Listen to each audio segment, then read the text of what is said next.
திருப்தி. பாருங்க, ஸ்தோத்திரம். நீங்க சொல்லியிருப்பீங்க, இல்ல உங்ககிட்ட யாராவது சொல்லியிருப்பாங்க, மனசும் நிறைஞ்சிடுச்சு, வயிறும் என்ன செஞ்சிடுச்சு, நிறைஞ்சிடுச்சு அப்படின்னு சொல்லுவாங்கல்ல, இல்லையா? அவங்க திருப்தியா நாங்க சாப்பிட்டோம், சந்தோஷமா இந்த ஃபங்க்ஷன்ல கலந்துக்கிட்டோம் அப்படிங்கிறத சொல்லாம மனசு நிறைஞ்சிடுச்சு, வயிறு நிறைஞ்சிடுச்சு அப்படின்னு சொல்லணும். ஸ்தோத்திரம்.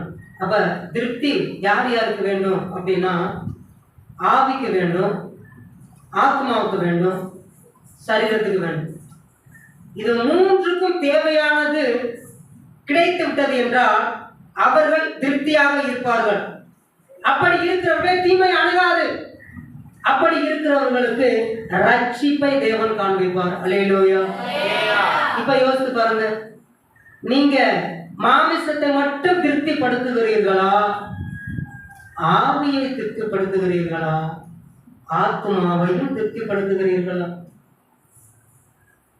இது மூன்றும் திருப்தி அடைந்தால் மட்டுமே நீங்க திருப்தி அடைந்திருக்கிறீர்கள் என்ற அர்த்தம். இதில் ஒன்று திருப்தி அடையவில்லை என்றால் நீங்கள் திருப்தி அடையவில்லை. திருப்தி அடையவில்லை என்றால் என்ன? தீமை உங்களை சுத்திக்கிட்டு இருக்கும். ரட்சிப்பை காண முடியாது. சங்கீதம் 91:16 நீடித்த நாட்களால் அவனை திருப்தியாக்கி என் ரட்சிப்பை அவனுக்கு நான் என்ன செய்வேன், காண்பிப்பேன். ஆவிக்குரியவன் எல்லாவற்றையும் ஆராய்ந்து நிதானிக்கிறான். அப்ப எல்லாவற்றையும்னா எதை? தனக்குள்ளாக இருக்கிற ஆவி, ஆத்மா, சரீரம். ஆவி பலவீனமா இருக்கா, ஆத்மா பலவீனமா இருக்கா, சரீரம் பலவீனமா இருக்கா அப்படிங்கிறத ஆராய்ந்து பார்த்து எல்லாத்தையும் சம பேலன்ஸோடு வச்சுக்கிறவனுக்கு பேர் தான் ஆவிக்குரியவன். அப்படி செயல்படுகிறவனை பார்க்கிறவர்களுக்கு அவனை அறிந்து கொள்ள முடியாது. ஏன் இவன் இப்படி பண்றான் அப்படிங்கிறத அவங்களால புரிந்து கொள்ள முடியாது. அல்லேலூயா. திருப்தி அடைய வேண்டுமா? நீங்க திருப்தி அடைய வேண்டுமா? சொல்லுங்க. யாருக்கு வேண்டாம்? திருப்தி அடைய வேண்டாமா? யாரும்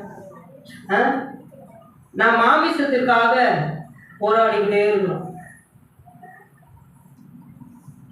மாமிசம் திருப்தி அடையணும், மாமிசம் திருப்தி அடையணும், அது மட்டும்தான் நம்மளுடைய சிந்தையில இருக்கு. ஆனா அது அல்ல திருப்தி. ஆவியும் திருப்தி அடைய வேண்டும், ஆத்மாவும் திருப்தி அடைய வேண்டும். ஆத்மா எப்படி திருப்தி அடைய வேண்டும்? ஆண்டவர்கிட்ட கேட்கணும். ஆவி எப்படி திருப்தி அடைய வேண்டும்? ஆண்டவர்கிட்ட கேட்கணும். ஆனா நம்ம கேட்பது என்ன? என் மாமிசம் திருப்தி அடையணும், அதற்கு நான் என்ன செய்யணும்? அதை மட்டும் தான் நம்ம என்ன செஞ்சுட்டு இருக்கிறோம். பாருங்க, மாமிச திருப்தி கொஞ்ச நேரம் தான், அப்புறம் போயிடும். கவனிங்க, மாமிச திருப்திக்காக நாம் போனால் ஒரு நாள் இல்லாட்டாலும் ஒரு நாள் நம்மை கவனித்தவர்கள் நடித்திருக்கிறார்கள் என்பதை நாம் உணர்ந்து கொள்வோம். அல்லேலூயா. அதாவது என்ன அப்படின்னா, நீங்க மாமிச திருப்திக்காக தேவனுடைய சமூகத்துக்கு வந்தாலும் ஒரு நாள் தேவனுடைய சமூகமே உங்களை ஏமாத்தி விடும். 2 பேர் வகையில் இருந்தார்கள். ஒருவர் எடுத்துக்கொள்ளப்பட்டார்கள், ஒருவர் கைவிடப்பட்டார். 2 பேர் எந்திரம் அரைத்துக் கொண்டிருந்தார்கள். ஒருவர் எடுத்துக்கொள்ளப்பட்டார்கள், ஒருவர் கைவிடப்பட்டார்கள். அவர்கள் எப்படி எடுத்துக்கொள்ளப்பட்டார்கள்? அவர்கள் மாமிச திருப்தியை மட்டும் சிந்தித்து வரவில்லை. ஆவியை திருப்தி அடையணும், ஆத்மாவும் திருப்தி அடைய வேண்டும் என்கின்ற எண்ணம் அவர்களுக்கு இருந்ததுனால ரட்சிப்பை காண தேவன் அவர்களை அழைத்து சென்றார். அல்லேலூயா. எப்படி அவர்கள் போனார்கள்? இதுதான் சத்தியம்.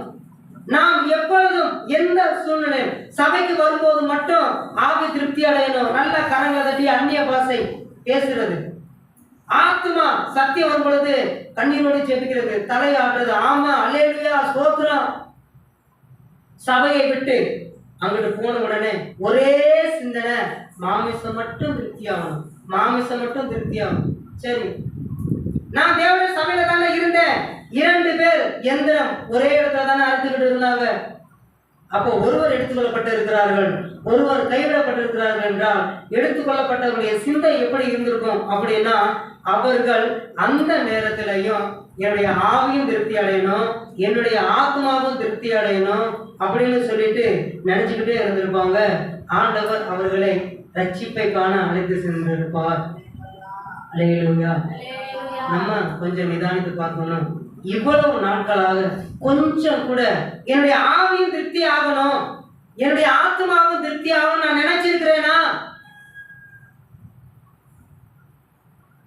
அப்படி நினைத்திருந்தால் ஆவி திருப்தி அடைய என்ன செய்ய வேண்டும் என்பதை தேவன் நமக்கு கற்றுக் கொடுத்திருப்பார். ஆத்மா திருப்தி அடைய என்ன செய்ய வேண்டும் என்பதை தேவன் நம்மளுக்கு கற்றுக் கொடுத்திருப்பார். அல்லேலூயா. திருப்தி அடைய முடியாது. பேங்க் பேலன்ஸ் இருந்தா சான்ஸ் இல்லை. பாருங்க, 2 பேர் திருப்தி அடைய முடியாது. ஒருவன் அதிக பணக்காரனா இருக்கிறான்னு வச்சுக்கலாம், திருப்தியா இருப்பானா? நிம்மதியா தூங்குவானா? ஏன்? பணம் நிறைய வச்சிருக்கிறவங்க நிம்மதியா தூங்குவாங்களா? ஏன் தூங்க மாட்டாங்க? யாராவது வந்து என்ன செஞ்சிருவாங்க? அந்த பயம் இருக்கும்ல, அந்த பயத்தினால என்ன செய்ய முடியாது? தூங்க முடியாது. உங்களுக்கு தெரியுதா? தூங்க முடியாது. பணமே இல்லை, 3 வேளையும் சாப்பிடல, அவர் நிம்மதியா தூங்குவாரா? தூங்க முடியுமா? தூங்க முடியாது. ஏன்? 3 வேளையுமே அவர் என்ன செய்யல? சாப்பிட. அவராலே நிம்மதியா என்ன செய்ய முடியாது? தூங்க முடியாது. காலையில வேலைக்கு 9 மணிக்கு போறாரு, 6 மணிக்கு வீட்டுக்கு வர்றாரு, சம்பளத்தை வாங்கிட்டு வர்றாரு. பிள்ளைகளுக்கானது இந்தாமா, மனைவியிடம் இந்தாப்பா சாப்பாட்டுக்கு இந்தா அப்படின்னு வாங்கின சம்பளத்தை வீண் செலவழிக்காம அப்படியே கொடுத்துட்டு நல்லா சாப்பிட்டுட்டு பிள்ளைகளோட நல்லா பேசிட்டு மனைவியோட நல்லா பேசிட்டு கரெக்டா 10 மணிக்கு அவர் தூங்கினா அவருக்கு தூக்கம் வருமா வராதா? தூக்கம் வருமா வராதா? வரும் தானே? எது சரியா இருக்கும்? எது சரியா இருக்கும்? வேலை வேலை வேலைன்னு போயிட்டு வீட்டில் வந்து நிம்மதியே இருக்காது. பணம் இருக்கும், நிம்மதி இருக்காது. நாம் திருப்தியாக இருக்கணும் அப்படின்னு ஆவிக்குரியவர்கள் நினைத்தால், ஆவி திருப்தியா இருக்கணும், ஆத்மாவும் என்ன செய்யணும்? திருப்தியா இருக்கணுங்கிற எண்ணம் நம்மளுக்கு என்ன செய்யணும்? இருக்கணும். ஆவி திருப்தியா இருக்கணும் அப்படின்னா, ஆண்டவரை கவனிங்க, ஆண்டவராகிய இயேசு கிறிஸ்துட்ட வந்து அவங்க அம்மா சொல்றாங்க, அவங்களுக்கு திராட்சை ரசம் இல்லை அப்படின்னு சொல்றாங்க. அதுக்கு ஆண்டவர் சொல்றாரு, உனக்கு எனக்கு என்ன? என் வேலை இன்னும் வரல. கவனிக்கிறீங்களா? என் வேலை இன்னும் வரல அப்படின்னு சொல்லிட்டு அடுத்து வேலைக்காரர்களை பார்த்து சொல்லுகிறா, அந்த கச்சாடிகளை போய் என்ன செய்யுங்க? தண்ணி மொழி ஊற்றுங்க. அப்படின்னா என்ன? அம்மா வந்து சொன்ன உடனே அப்படியாம்மா அந்த வேலைக்காரர்களை கூப்பிடு, அந்த கச்சாடியில தண்ணியை நிரப்புங்க சொல்ல முடியாதானே? அம்மா கிட்ட போய் சொல்றாரு, உனக்கு எனக்கு என்ன? என் வேலை இன்னும் என்ன செய்யல வரலன்னு சொல்லிட்டு கொஞ்ச நேரத்துல வேலைக்காரங்களை பார்த்து அந்த கச்சாடியில தண்ணி மட்டும் என்ன செய்யுங்க? நிரப்புங்க அப்படின்னு சொல்றாருன்னா என்ன அர்த்தம்? சத்தமா சொல்லுங்க. அப்படி வேலை என்ன செஞ்சிச்சு? வந்துச்சு தானே? வந்த உடனே அவர் என்ன செய்ய ஆரம்பிச்சிட்டாரு? செய்ய ஆரம்பிச்சாரு. உங்களுக்கு நேராக வார்த்தை வரும் பொழுது, இந்த வார்த்தை உனக்கு தான். அப்படியா? ஆமா, இந்த வார்த்தை உங்க ஆவி சொல்லும், உனைய தான் சொல்றாரு. இவருக்கு வேற வேலையே இல்லை. அங்கே எங்கே கேட்டுட்டு வந்து வசந்த வச்சு எனவே குத்தி குத்தி சொல்றது, அப்படி போயிடுது. அப்படியே போயிருங்களா? திருப்தி அடைய முடியாது. ஆவி திருப்தி அடையாது.